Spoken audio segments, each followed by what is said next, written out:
ফালাকাটা ব্লকে গোকুলনগর এলাকায় বুধবার বিকেলে অবৈধ চোলাই মদের বিরুদ্ধে অভিযান চালিয়ে প্রচুর পরিমাণে চোলাই মদ এবং মদ তৈরি উপকরণ নষ্ট করল বীরপাড়া আবকারী দপ্তরের কর্মী এবং আধিকারিকরা। বীরপাড়া আবকারী দপ্তর সূত্রে জানা গেছে, বীরপাড়া আবকারী দপ্তর, জয়গাঁও আবকারী দপ্তর এবং ফালাকাটা থানা অন্তর্গত জটেশ্বর পুলিশ ফাঁড়ির সহযোগিতায় অভিযান চালিয়ে 3000 লিটার চোলাই মদ তৈরির উপকরণ, 150 লিটার চোলাই মদ সহ নানান উপকরণ নষ্ট করে দেওয়া হয়।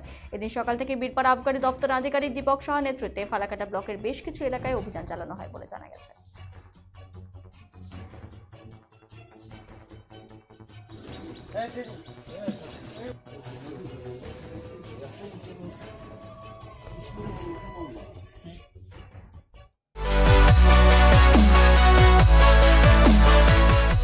আমাদের শক্তি আপনাদের নির্ভরযোগ্যতায়, আমাদের ওই সততা আপনাদের বিশ্বস্ততায়। আমাদের প্রত্যেকটি গ্রহরত্ন পরীক্ষিত এবং কার্যকারী।